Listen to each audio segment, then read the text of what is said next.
Salut les moldus, j'espère que vous allez bien.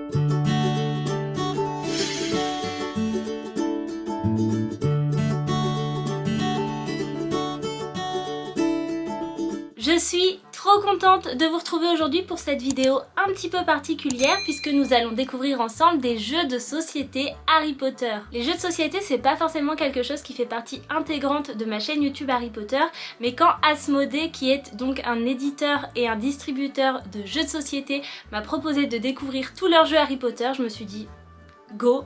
Partageons ça. Je commence donc déjà cette vidéo par remercier Asmodée qui sponsorise ce contenu et on va passer à la découverte des jeux de société. Vous allez voir, il y en a plein et il y a également, on finira par ça, des puzzles 3D que je me réjouis trop de découvrir avec vous. On va commencer par un jeu qui m'intrigue vraiment trop. Il s'agit de la Brain Box Harry Potter, donc la boîte de cerveau Harry Potter. Apparemment c'est un jeu qui teste votre mémoire, autant vous dire que je pense que ça va très mal se passer pour moi. L'objectif c'est de se souvenir d'autant de détails que possible que ce que vous voyez sur la carte que vous avez en main. Là on a donc une scène qui se passe dans Harry Potter et la chambre des secrets lorsque Dobby rend visite à Harry à l'infirmerie en pleine nuit. Vous allez avoir 10 secondes pour mémoriser tous les détails de cette image. Pour mesurer le temps que vous avez pour mémoriser la carte, vous utilisez le sablier qui dure 10 secondes. Il est vraiment rapide. Une fois le temps imparti terminé, le joueur donne la carte à un de ses adversaires et lance ce dé. Il doit ensuite répondre à une des 8 questions et s'il répond bien, eh bien, il garde la carte. Au final, le joueur qui a remporté le plus de cartes a gagné. Ok, je vais prendre 10 secondes pour mémoriser la carte et je vous la montre en même temps.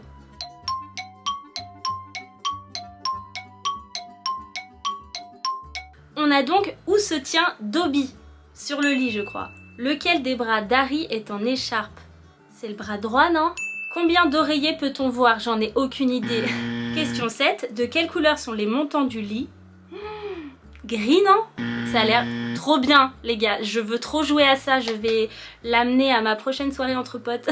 Et on continue avec le double. Alors celui-là c'est un des plus connu. Il s'agit d'un jeu de cartes sur lequel vous allez retrouver des petits pictogrammes en lien avec la saga Harry Potter. On a donc notamment Harry, mais aussi Hermione, Edwige, on a aussi la clé volante ou même l'emblème de Gryffondor. Ce petit double, il nous vient dans une boîte en métal comme ceci, d'ailleurs je trouve ça très très cool. Et à l'intérieur, vous avez donc les cartes rondes. Un détail important à savoir, c'est que sur 2 cartes différentes de double, il n'y a qu'un seul objet qui est le même. Et l'objectif, c'est toujours de le trouver le premier pour ramasser le plus de cartes possible ou pour se débarrasser du plus de cartes possible. Selon la règle que vous choisissez, celui qui gagne, c'est celui qui a ramassé le plus de cartes ou celui qui n'en a plus du tout à la fin. Ce que j'adore avec le double, c'est que c'est un jeu de rapidité et que ça finit toujours en gros n'importe quoi. Petit exemple sur 2 cartes totalement aléatoires qui sont d'ailleurs trop mignonnes. Il faut trouver l'objet qui est exactement le même sur les 2 cartes. Et je suis très nulle. Ça y est, j'ai trouvé. Il s'agit donc du balai volant. Le double, c'est très probablement le jeu le plus simple de la petite sélection qu'on va découvrir aujourd'hui. Mais c'est aussi un des seuls que je connais et j'adore jouer à ce truc. On passe maintenant à un jeu qui m'intrigue énormément et que j'ai trop hâte de découvrir et de voir de quoi il s'agit exactement. Il s'agit de la course au vif d'or. 2 secondes, parlons packaging.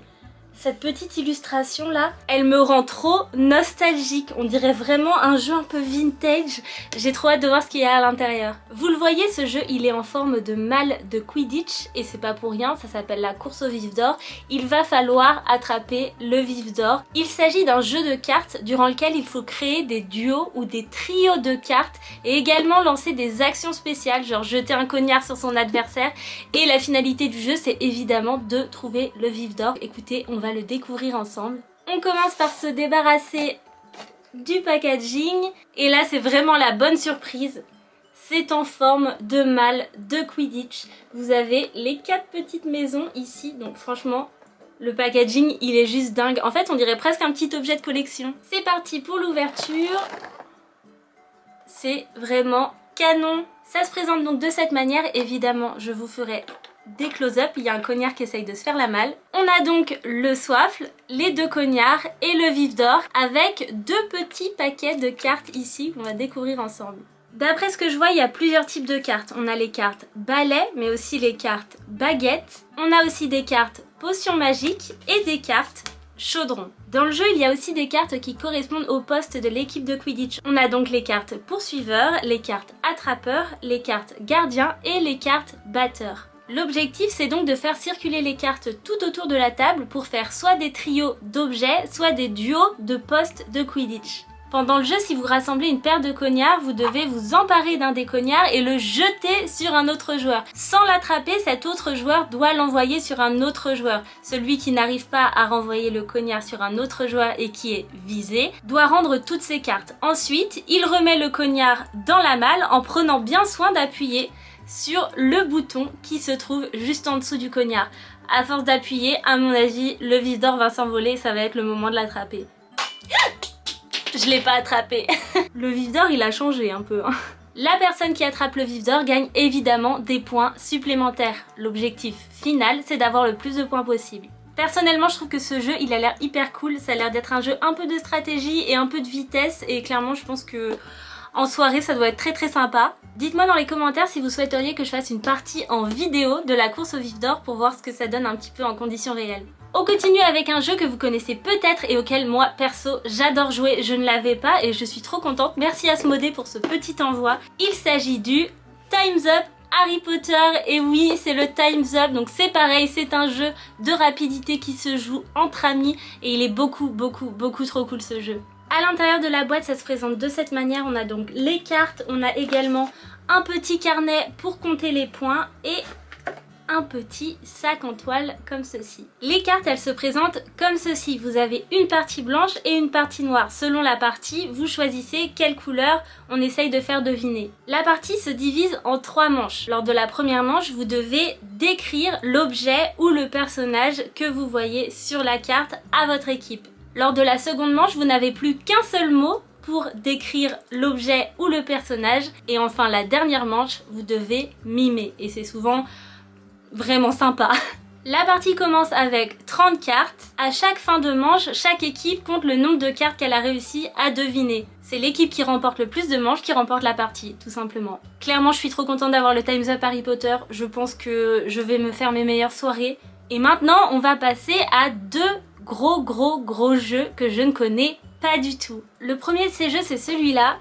Il s'agit donc du jeu Bataille à Poudlard. L'objectif, c'est simple, c'est de vaincre Voldemort. À l'intérieur de la boîte, ça se présente comme ceci. Donc visiblement, on a 7 jeux différents qui peuvent être joués avec la même boîte. Pour la petite présentation du jeu, dans ce jeu coopératif, vous endosserez le rôle héroïque de Harry Potter, Ron Weasley, Hermione Granger ou Neville Londubat pour affronter une série de menaces maléfiques. Déterminés à conquérir le monde des sorciers un lieu après l'autre, les ennemis vous attaqueront sans relâche. Ce jeu est conçu pour se dérouler selon 7 aventures de difficulté croissante à entreprendre dans l'ordre et dont l'ultime objectif est donc de vaincre vous savez qui une bonne fois pour toutes. L'objectif du jeu: dans la peau de héros agissant en coopération, vous remportez la partie si vous terrassez les ennemis avant qu'ils n'aient pris le contrôle de tous les lieux, assurant ainsi la sécurité de Poudlard, du moins pour l'instant. L'objectif, c'est de vaincre les ennemis et de contrôler le plus de lieux possible. Vous gagnez si vous avez vaincu tous les ennemis et que vous contrôlez un maximum de lieux. En revanche, si les ennemis contrôlent un maximum de lieux, c'est que vous avez perdu. À mon avis, on peut passer des nuits entières à jouer à ce truc. Et on termine avec le jeu qui est sorti le plus récemment. Il s'agit de ceci, c'est donc le jeu Stupéfixe. Et ce que j'aime trop avec ce jeu, c'est qu'en fait on joue pour sa maison. En jouant à Stupéfixe, vous vous mettez dans la peau d'un élève de Poudlard. L'objectif, ça va être d'obtenir le plus de récompenses possible et le moins de points de retard possible. À chaque tour, vous allez pouvoir obtenir des récompenses selon les cartes que vous avez dans votre deck au départ. Et attention, pour obtenir ces récompenses, vous n'êtes pas prêts. Vous avez des baguettes magiques à l'intérieur de la boîte. C'est pas exactement celle qu'on connaît, mais franchement, il y a des petites ressemblances. Genre pour moi, celle-ci ressemble vachement à celle de Bellatrix. Bref, selon les cartes que vous avez dans votre deck, vous allez pouvoir jeter des sorts. Soit rater votre sort, soit jeter un stupéfixe, soit lancer un protego pour vous protéger. Le but, c'est d'être toujours debout lorsque tout le monde a jeté un sort. Et ensuite, vous pouvez choisir vos récompenses. À la fin, vous comptez tous vos points, vous enlevez les points genre retard et tout ça, et la maison qui a le plus de points a gagné. Bref, je suis sûre qu'il y a encore plus de spécificité à ce jeu qui a l'air vraiment trop cool, mais j'ai pas envie que cette vidéo dure 1 heure. Maintenant qu'on a découvert les jeux de société, on va passer au puzzle 3D. Autant vous dire que je suis trop excitée parce que le colis est arrivé ce matin, je l'ai même pas encore ouvert. Donc ça va être vraiment... j'ai rien vu du tout quoi.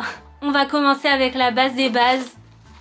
C'est évidemment Poudlard. J'en avais déjà vu passer un, mais c'était pas celui-là, donc je suis hyper curieuse de voir à quoi il ressemble. Ça a l'air très chouette. Dites-moi en commentaire si vous souhaiteriez que je fasse des vidéos de montage de puzzle 3D. Ça pourrait être sympa. Nous avons ensuite l'indispensable Ollivanders. J'ai trop hâte de monter celui-là. Celui-là, en vrai, il y a vraiment moyen que je fasse un réel. J'ai trop hâte de voir à quoi il ressemble. En tout cas, comme ça, il a l'air trop cool. En plus, on a même le petit personnage de Hagrid devant. Ce qui est trop cool avec ces puzzles, et je m'en rends compte là tout de suite, c'est que c'est pas uniquement la façade, vous avez également l'intérieur. Donc là devant vous avez le personnage d'Hagrid, mais dedans vous avez bébé Harry du premier film avec Ollivander en train d'essayer sa première baguette. Et on a toutes les étagères de baguettes et tout, ça a l'air trop bien. Ah mais c'est hyper original, je savais même pas du tout qu'il y avait ce puzzle là. C'est le magasin d'accessoires de Quidditch. En vrai c'est assez étonnant qu'ils aient fait ça. Mais bon, du coup, si vous voulez avoir le chemin de traverse en entier, j'imagine que celui-là, il est indispensable. Est-ce qu'il y a un petit Nimbus 2000 dans la vitrine? On arrive à celui que j'avais trop hâte de voir. Franchement, ça va être le fun de monter ça. C'est donc le magasin de Fred et George Weasley, qui est donc, pareil, un indispensable du chemin de traverse. Ça va être trop bien, je me réjouis trop de monter ça. Clairement, je vais vous faire du contenu, c'est pas possible autrement. Pareil, c'est pas uniquement la façade, on a également l'intérieur. Il y a Fred, George, Harry et il y a même une petite montagne de boursouflets les gars. Et enfin on termine avec un dernier puzzle et pas des moindres puisqu'il s'agit de la banque Gringotts avec le dragon sur le toit. Devant on a le personnage de Bellatrix et à l'intérieur on a des petits gobelins donc ça a l'air très chouette aussi. Et voilà les moldus, on arrive au bout de cette vidéo découverte des jeux de société et puzzle 3D Harry Potter de chez Asmodée. Encore une fois, dites-moi dans les commentaires quel jeu vous souhaiteriez que je montre plus en détail dans une vidéo spécifique. Je pense qu'une vidéo Brainbox, ça pourrait être vraiment très cool. Dites-moi ce que vous en pensez. Dites-moi aussi dans les commentaires quel jeu vous avez préféré et pour quel jeu vous allez peut-être craquer. Encore une fois, merci à Asmodée pour cette découverte et d'avoir sponsorisé cette vidéo. Ça m'a fait trop plaisir de découvrir ça avec vous. Si la vidéo vous a plu, vous savez quoi faire. Le petit pouce, la petite cloche, abonnez-vous à la chaîne, tout ça. Sur ce, moi je vous laisse et je vous donne rendez-vous dans une prochaine vidéo. À bientôt, bye!